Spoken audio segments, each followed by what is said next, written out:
चंपा अपने गांव के बस अड्डे पर बस से उतरकर गलियां पार करके अपने घर की ओर जा रही थी। वह रोजाना सुबह कॉलेज जाती थी, फिर दोपहर तक वापस आ जाती थी। चंपा इस गांव के बाशिंदे भवानी राम की बेटी थी। वे चंपा को कॉलेज पढ़ाना नहीं चाहते थे, मगर चंपा की इच्छा थी और उसके टीचरों के दबाव देने पर वे उसे पढ़ाने के लिए शहर भेजने को राजी हो गए। जैसे ही चंपा का कॉलेज में दाखिला हुआ, उसकी सहेलियों ने खुशियां मनाई। वे सब चंपा को पढ़ाकू समझती थीं और उसे चाहती भी खूब थीं। जब चंपा गांव के हायर सेकेंडरी स्कूल में पढ़ती थी, तब पूरी जमात में उसका दबदबा था। अगर कोई लड़का ऊंची आवाज में बोल देता था, तब वे उसे ऐसी नसीहत देती थी कि वे चुप हो जाता था। इसी वजह से वे अपनी सहेलियों की चहेती बनी हुई थी। गांव में भी चंपा की धाक थी। कोई भी बदमाश लड़का उससे कुछ नहीं कहता था। कहने वाले दबी जबान में कहते थे कि ये चंपा नहीं, बल्कि चंपालाल है। अभी चंपा गली का नुक्कड़ पार कर ही रही थी कि दिनेश, जो गांव का एक आवारा लड़का था और शहर के कॉलेज में पढ़ता था, न जाने कब से उसके पीछे पीछे आ रहा था। दिनेश उसका रास्ता रोकते हुए बोला, कहाँ जा रही हो चंपा? अपने घर। हंसते हुए चंपा बोली, कभी हमारे घर भी चलो। उसके जिस्म को घूरते हुए दिनेश बोला, तुम्हारे घर क्यों भले? चंपा ने हैरानी से पूछा। मेरा कहना मानोगी तो मैं तुम्हें मालामाल कर दूंगा, दिनेश ने लालच देते हुए कहा।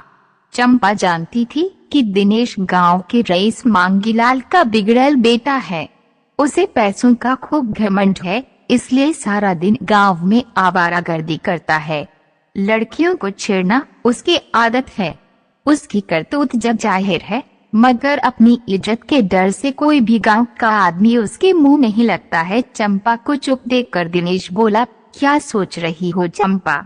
मेरे सवाल का जवाब नहीं दिया।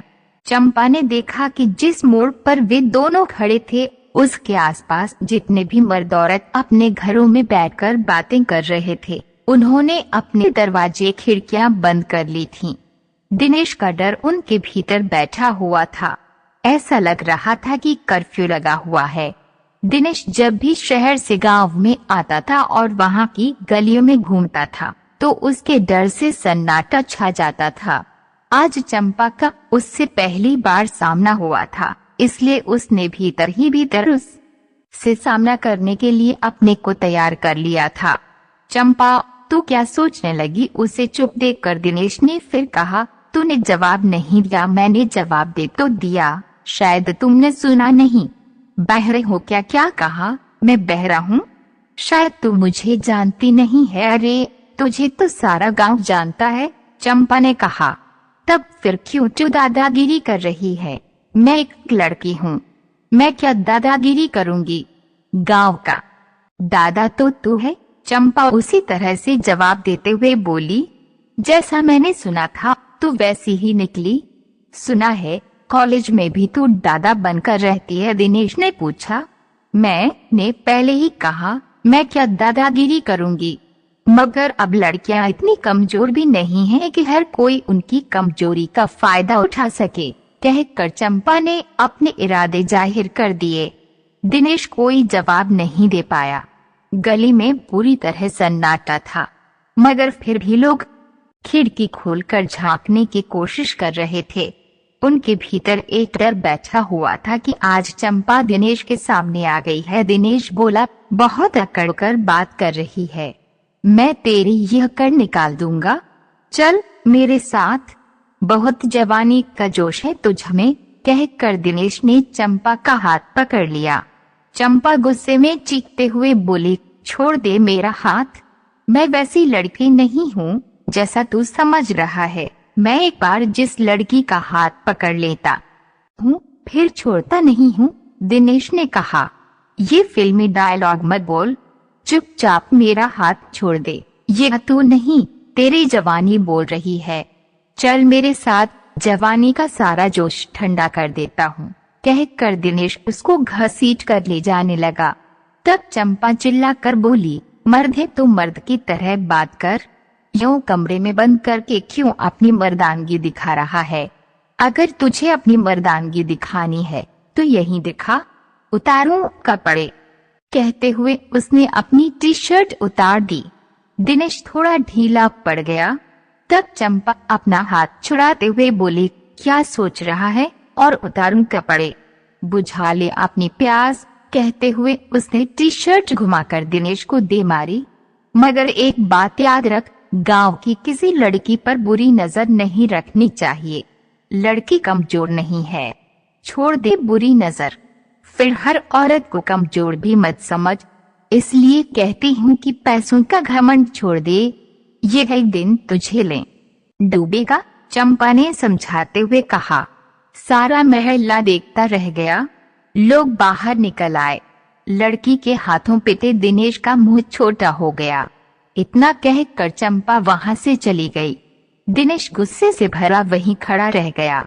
आज एक लड़की से हार गया जो उसे चुनौती दे गई, चुनौती भी ऐसी जिसे वो पूरा नहीं कर सके। आज तक गांव वालों में से किसी की भी हिम्मत नहीं थी कि कोई उसके खिलाफ बोले, उसे चुनौती दे। मगर आज चंपा ने इस कदर उसको चुनौती दे डाली, वह उसका विरोध नहीं कर सका। सरिता सब्सक्राइब डाउनलोड ऐप ऑडियो कहानी क्राइम आपकी समस्याएं राजनीति समाज संपादकीय lifestyle film healthy magazine romantic stories. क्या जादू कर दिया दिनेश पर चंपा ने, कैसा जादू कर दिया? रमेश मनोहरा। 16 अक्टूबर 2024। चंपा अपने गांव के बस अड्डे पर बस से उतरकर गलियां पार करके अपने घर की ओर जा रही थी। वह रोजाना सुबह कॉलेज जाती थी, फिर दोपहर तक वापस आ जाती थी। चंपा इस गांव के बाशिंदे भवानी राम की बेटी थी। वे चंपा को कॉलेज पढ़ाना नहीं चाहते थे, मगर चंपा की इच्छा थी और उसके टीचरों के दबाव देने पर वे उसे पढ़ाने के लिए शहर भेजने को राजी हो गए। जैसे ही चंपा का कॉलेज में दाखिला हुआ, उसकी सहेलियों ने खुशियां मनाई। वे सब चंपा को पढ़ाकू समझती थीं और उसे चाहती भी खूब थीं। जब चंपा गांव के हायर सेकेंडरी स्कूल में पढ़ती थी, तब पूरी जमात में उसका दबदबा था। अगर कोई लड़का ऊंची आवाज में बोल देता था, तब वे उसे ऐसी नसीहत देती थी कि वे चुप हो जाता था। इसी वजह से वे अपनी सहेलियों की चहेती बनी हुई थी। गांव में भी चंपा की धाक थी। कोई भी बदमाश लड़का उससे कुछ नहीं कहता था। कहने वाले दबी जबान में कहते थे कि ये चंपा नहीं बल्कि चंपालाल है। अभी चंपा गली का नुक्कड़ पार कर ही रही थी कि दिनेश, जो गांव का एक आवारा लड़का था और शहर के कॉलेज में पढ़ता था, न जाने कब से उसके पीछे पीछे आ रहा था।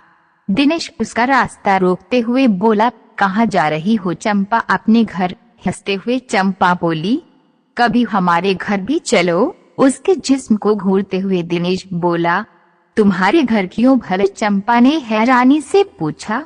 मेरा कहना मानोगी तो मैं तुम्हें मालामाल कर दूंगा, दिनेश ने लालच देते हुए कहा। चंपा जानती थी कि दिनेश गांव के रईस मांगीलाल का बिगड़ैल बेटा है। उसे पैसों का खूब घमंड है, इसलिए सारा दिन गांव में आवारागर्दी करता है। लड़कियों को छेड़ना उसकी आदत है। उसकी करतूत जग जाहिर है, मगर अपनी इज्जत के डर से कोई भी गांव का आदमी उसके मुंह नहीं लगता है। चंपा को चुप देखकर दिनेश बोला, क्या सोच रही हो चंपा? मेरे सवाल का जवाब नहीं दिया। चंपा ने देखा कि जिस मोड़ पर वे दोनों खड़े थे, उसके आसपास जितने भी मर्द औरत अपने घरों में बैठकर बातें कर रहे थे, उन्होंने अपने दरवाजे खिड़कियां बंद कर ली थीं। दिनेश का डर उनके भीतर बैठा हुआ था। ऐसा लग रहा था कि कर्फ्यू लगा हुआ है। दिनेश जब भी शहर से गांव में आता था और वहां की गलियों में घूमता था, तो उसके डर से सन्नाटा छा जाता था। आज चंपा का उससे पहली बार सामना हुआ था, इसलिए उसने भीतर ही भीतर उससे सामना करने के लिए अपने को तैयार कर लिया था। चंपा, तू क्या सोचने लगी? उसे चुप देखकर दिनेश ने फिर कहा, तूने जवाब नहीं दिया। मैंने जवाब दे तो दिया, शायद तुमने सुना नहीं। बहरे हो क्या? क्या कहा? मैं बहरा हूँ? शायद तू मुझे जानती नहीं है। अरे तुझे तो सारा गांव जानता है, चंपा ने कहा। तब फिर क्यों तू दादागिरी कर रही है? मैं एक लड़की हूँ, मैं क्या दादागिरी करूँगी? गांव का दादा तो तू है, चंपा उसी तरह से जवाब देते हुए बोली। जैसा मैंने सुना था तू वैसी ही निकली। सुना है कॉलेज में भी तू दादा बनकर रहती है, दिनेश ने पूछा। मैंने पहले ही कहा मैं क्या दादागिरी करूंगी, मगर अब लड़कियां इतनी कमजोर भी नहीं हैं कि हर कोई उनकी कमजोरी का फायदा उठा सके, कहकर चंपा ने अपने इरादे जाहिर कर दिए। दिनेश कोई जवाब नहीं दे पाया। गली में पूरी तरह सन्नाटा था, मगर फिर भी लोग खिड़की खोलकर झांकने की कोशिश कर रहे थे। उनके भीतर एक डर बैठा हुआ था कि आज चंपा दिनेश के सामने आ गई है। दिनेश बोला, बहुत अकड़ कर बात कर रही है, मैं तेरी यह कर निकाल दूंगा, चल मेरे साथ, बहुत जवानी का जोश है तुझ में, कहकर दिनेश ने चंपा का हाथ पकड़ लिया। चंपा गुस्से में चीखते हुए बोली, छोड़ दे मेरा हाथ, मैं वैसी लड़की नहीं हूँ जैसा तू समझ रहा है। मैं एक बार जिस लड़की का हाथ पकड़ लेता हूँ फिर छोड़ता नहीं हूँ, दिनेश ने कहा। ये फिल्मी डायलॉग मत बोल, चुपचाप मेरा हाथ छोड़ दे। ये तू नहीं, तेरी जवानी बोल रही है, चल मेरे साथ, जवानी का सारा जोश ठंडा कर देता हूँ, कहकर दिनेश उसको घसीट कर ले जाने लगा। तब चंपा चिल्ला कर बोली, मर्द है तो मर्द की तरह बात कर, यूं कमरे में बंद करके क्यों अपनी मर्दानगी दिखा रहा है? अगर तुझे अपनी मर्दानगी दिखानी है तो यहीं दिखा, उतारूं कपड़े, कहते हुए उसने अपनी टी शर्ट उतार दी। दिनेश थोड़ा ढीला पड़ गया। तब चंपा अपना हाथ छुड़ाते हुए बोली, क्या सोच रहा है, और उतारूं कपड़े, बुझा ले अपनी प्यास, कहते हुए उसने टी शर्ट घुमाकर दिनेश को दे मारी। मगर एक बात याद रख, गांव की किसी लड़की पर बुरी नजर नहीं रखनी चाहिए, लड़की कमजोर नहीं है, छोड़ दे बुरी नजर, फिर हर औरत को कमजोर भी मत समझ, इसलिए कहती हूँ कि पैसों का घमंड छोड़ दे, ये एक दिन तुझे ले डूबेगा, चंपा ने समझाते हुए कहा। सारा महल्ला देखता रह गया। लोग बाहर निकल आए। लड़की के हाथों पिटे दिनेश का मुंह छोटा हो गया। इतना कहकर चंपा वहां से चली गई। दिनेश गुस्से से भरा वहीं खड़ा रह गया। आज एक लड़की से हार गया जो उसे चुनौती दे गई, चुनौती भी ऐसी जिसे वो पूरा नहीं कर सके। आज तक गांव वालों में से किसी की भी हिम्मत नहीं थी कि कोई उसके खिलाफ बोले, उसे चुनौती दे, मगर आज चंपा ने इस कदर उसको चुनौती दे डाली, वह उसका विरोध नहीं कर सका। दिनेश ने जब गली की तरफ देखा तो सभी मर्द औरत दरवाजा खोलकर उसे हैरत भरी नजरों से देख रहे थे। वह उन से नजरें नहीं मिला सका और चुपचाप अपनी हवेली की तरफ चल दिया। सारे गली वाले मानो एक ही सवाल अपने आप से पूछ रहे थे कि चंपा ने दिनेश पर ऐसा क्या जादू किया जो नीचे गर्दन करके चला गया। सभी एक दूसरे से आंखों ही आंखों में इशारा कर रहे थे, मगर कुछ समझ नहीं पा रहे थे। सभी के दिमाग में एक ही बात बैठ चुकी थी कि चंपा की अब खैर नहीं, उसने दिनेश से पंगा लेकर अपने ऊपर मुसीबत मोल ले ली है। वो गांव का बहुत बड़ा गुंडा है, पैसों के बल पर वह कुछ भी कर सकता है। इस घटना से गांव में दहशत फैल गई। सभी गांव वाले खामोश हो गए। अगले दिन चंपा कॉलेज पहुंची तो हीरो बन गई थी। दिनेश की हिम्मत अब टूट चुकी थी।